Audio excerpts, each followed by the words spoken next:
Resultados se devem... Os desafios do governo Temer para a superação da crise econômica na entrevista do dia com Maria Lídia Flandoli. E eu entrevisto o economista Gilson Schwartz, professor da ECA, Escola de Comunicação e Artes da Universidade de São Paulo. Obrigado, professor. Obrigado, boa noite. Bom, professor, há um consenso, quase que um consenso, que crise econômica só pode ser revertida com um governo que tenha uma base política sólida, com uma equipe qualificada, mas também que tenha elevado nível de aceitação popular. Michel Temer chega com essa bagagem? Bom, se a gente colocar isso num painel, num radar, a gente vai ver que em alguns pontos ele está realmente nota 10, em outros ainda há incerteza. Quer dizer, não é que a gente já teve um milagre, de repente virou tudo, está tudo resolvido. Mesmo o pessoal do governo, dessa nova equipe, que já fala em apurar em mais detalhes realmente o estado das contas públicas, eles sabem que tem um belo ajuste pela frente e a situação no Congresso ainda não é estável. Mas tem boas razões do lado da economia para esperar que a situação vai melhorar. Bom, quando fala que tem boas razões para esperar que a economia melhore... Eu quero dizer o seguinte... Que razões são essas? Pois é, do lado fiscal a gente sabe que é preciso fazer um ajuste. Houve aí um desarranjo, né, puxou a corda demais para segurar, para evitar a recessão. No final foi com tudo para a recessão. E aí tem que fazer um ajuste fiscal, tem que ocorrer uma estabilização fiscal. Mas não vamos esquecer que nesses 2 anos, né, muita coisa foi feita. A taxa de juros já está alta há muito tempo. Hoje é um consenso, já não hoje, há alguns meses, que o consenso entre os próprios bancos é que a inflação já iniciou sua trajetória de queda.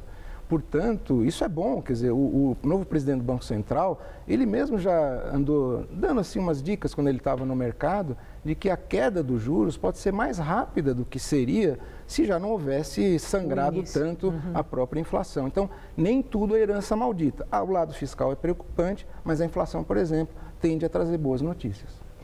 Bom, eu vi no artigo seu, sou sua leitora, muito obrigado, na revista Exame, em que você faz a menção de que a crise econômica requer alguém com visão de longo prazo, internacional e experiente.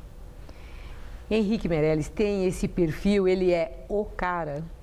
Bom, quem disse que ele era o cara foi o próprio ex-presidente Lula. Né? É interessante essas ironias da história, né? Que justamente o Lula, lá atrás, ainda quando Mário Covas falou em choque de capitalismo, o Lula falou, ele está certo, o Brasil precisa de um choque de capitalismo. Ganhou a eleição e trouxe o Henrique Meirelles.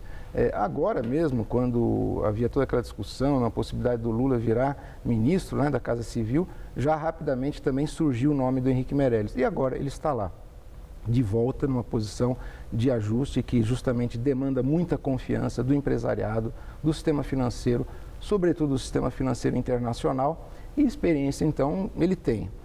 Competência e impacto internacional, sem dúvida ajuda, mas não só ele, porque a gente sabe que uma andorinha só não faz verão, quer dizer, tem que ter uma equipe. Mas montou uma equipe qualificada. O que está aparecendo como equipe aí realmente tem surpresas, a gente sabe que houve uma dificuldade nos últimos 2 anos de levar gente do mercado ou gente mesmo da academia para posições de governo.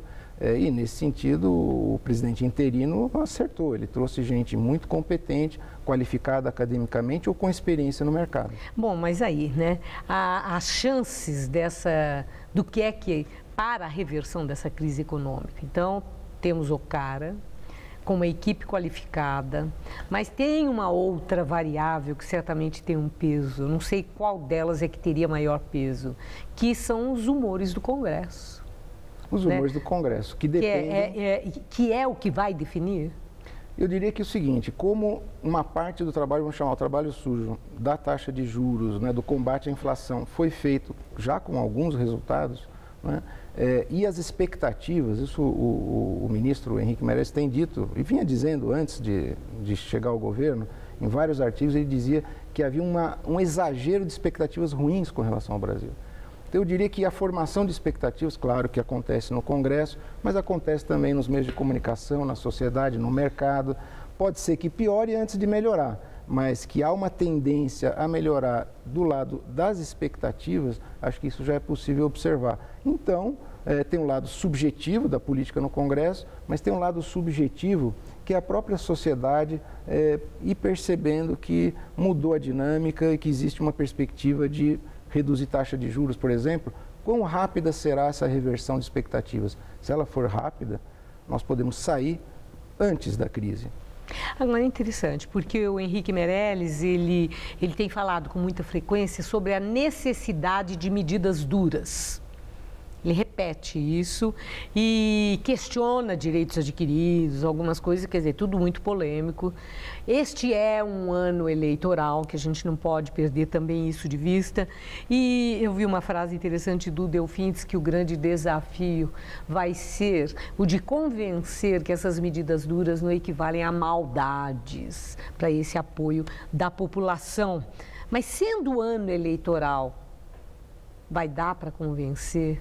Eu acho difícil. Tanto políticos como a própria população. Eu acho muito difícil, mas eu acredito que se outras medidas forem adotadas, nós temos aí, por exemplo, toda uma frente de renegociação do alinhamento internacional do Brasil, né?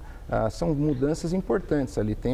Estás falando muito do Henrique Meirelles, claro, no Ministério da Fazenda e outros integrantes da equipe econômica, mas houve algumas mudanças de estrutura de ministério que fazem diferença e que nunca foram testadas. Quer dizer, um Itamaraty com essa força na política comercial, num momento em que o próprio governo americano já está em transição, quer dizer, são renegociações internacionais e uma mudança de orientação com relação à participação do Brasil nesse bloco mundial pode trazer investimentos. Então é mais fácil, às vezes eu acho que é mais fácil você mudar a inserção do Brasil no mundo do que votar contra um Congresso em véspera de eleição. E a população? Dá para fazer uma previsão de a partir de que momento a população vai ter a percepção que as coisas possam mudar para melhor? Bem, o próprio ministro da Fazenda andou dizendo que as coisas podem piorar em termos de emprego antes de começar a melhorar. No curto prazo, vamos ver na semana que vem qual é o tamanho desse estrago fiscal, finalmente uma auditoria sobre esse desequilíbrio fiscal. E vão divulgar, né? Que vão divulgar, hoje que vão divulgar. Mas, sem dúvida, um ajuste mais pesado depende de um novo pacto político nacional que não existe ainda, né? Então, mas uma promessa, um encaminhamento dessa discussão, junto com uma abertura maior no fronte externo, bem, pode ser suficiente para resgatar a nossa confiança, que eu digo pelo que é captado nas pesquisas. Mas em termos de prazo, não dá para dizer que prazo Temer tem? Eu acho que o Temer, esse governo interino, nesses quase 2 anos, né, eu acho que é mais do que suficiente para mostrar se é efetivo ou não essa recuperação da confiança. Pelos indicadores estritamente econômicos, nós batemos no fundo do poço. É muito difícil piorar. Agora, o quão rápido vai melhorar depende de vários fatores. A taxa de juros caindo mais rápido ajuda, a confiança internacional voltando ajuda. Mas e o ajuste fiscal pesado? Bem, esse aí, há muitos anos que se fala no Brasil de inúmeras reformas. Eu duvido que seja possível fazer reformas estruturais de longo prazo no tempo que o governo provisório e interino tem. Muito obrigada pelos seus esclarecimentos. Muito obrigado. Uma boa noite. Obrigada, professor. Boa noite. Estela.